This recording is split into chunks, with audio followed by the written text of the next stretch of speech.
So last week I went on holiday to Croatia with my friends, and usually when I go on holiday I'll take a kind of few classic touristy shots, and I'll come home, edit them together and slap a song over it, and you have your holiday video. And that's how I intended to make this video, but I don't know, as the week went on, I feel like the purpose of the other videos had been on the country or the place I'd been. That was the focus. But last week, that's not where my focus was. It wasn't on the gorgeous waterfalls or the beautiful streets. It was on the people I was with. I soon realized that this video wasn't going to be about Croatia. It was going to be about my friends. So, that being said, let's meet the cast. There was the ever enigmatic and courageous me, who definitely didn't have a mental breakdown on the way to the airport due to a lack of planning. There was the always on time and early bird Mohammed Kurji. And then up next we have our two resident chefs, and mainly to fill up our diversity quota, the ball of life that is Adam Lee, and the man with no respect for clothes, Harry Yates. Govinda Bohi was our moral guide and a staunch vegan, except when the pancakes and mayo had eggs in them. And last and least, Hasib Ali, who will try and tell you that he planned all of the holiday. But don't believe his lies, people. Now, you may have noticed a common theme in what I just said, that being the planning, or rather lack thereof. Take a look at this, okay? So we made a group chat to plan the holiday on, oh, isn't that cute, the 31st of December 2018. We booked our flights on the 22nd of June 2019. The 22nd of June, and when we booked the flights, it was still another couple of days before we even sorted out the accommodation. This is all what led to me being on the way to the airport thinking, if only one of us got kidnapped, then the holiday would be a success. So, to recap, our insane lack of planning leading to us only having one day trip pre-planned, no idea how the city works, not to forget our collective lack of social skills, yet it was great. Somehow it all came together, Adam and Harry were whipping up Michelin-starred food in the kitchen, we took day trips to a waterfall park, we'd spend nights at the beach or playing ball games when it rained. We even just walked around the town, exploring the town and the markets. Look at this. Look at this face, right? This is from my family holiday last year. Does this look like the face of someone who'd enjoy aimlessly walking around for hours? And yet I did, because of who I was with.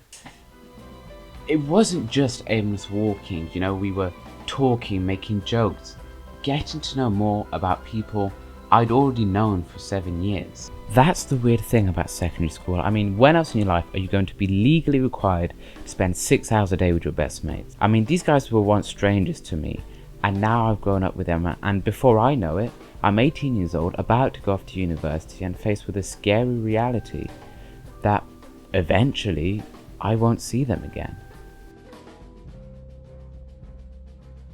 These strangers have become an extended family for so long, but there comes a point where you grow apart. I mean, sure, we might meet up over summers, but that can't last forever. I mean, I hope it does. Now, when we'd eat, we'd all 6 of us eat together around a table.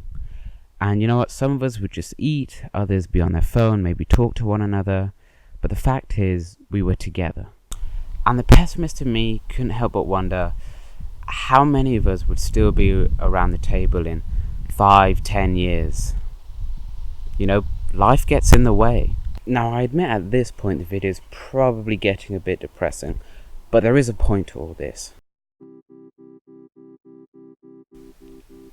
You see, my dad is a serial photographer, and he'd keep a huge collection of photo albums like these.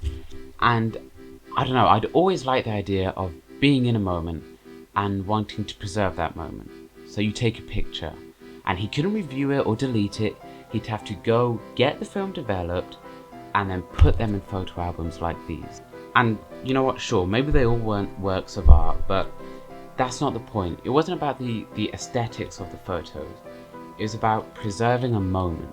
And that's what this holiday was for me. it was a moment in time, a period which I wanted to capture, not because of its, classically aesthetic beauty, but because of what it meant. It meant us six liking each other enough to want to spend every waking minute of a week lost in this new experience together. It's a moment I can look back on, and sure, maybe not all of my friends were there, and maybe everything didn't go exactly to plan, but it's a moment in which I would not rather be anywhere else. And my friends will probably watch this and say to me that was some of the most moist, wet talk that they've ever heard. But that's why they're my friends.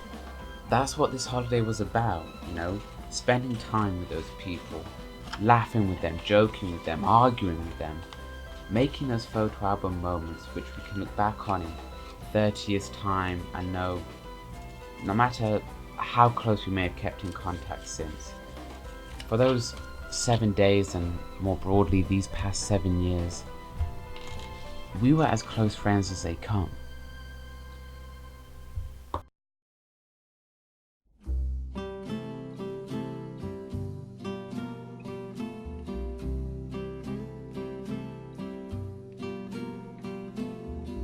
Laugh with me, buddy, just with me, buddy.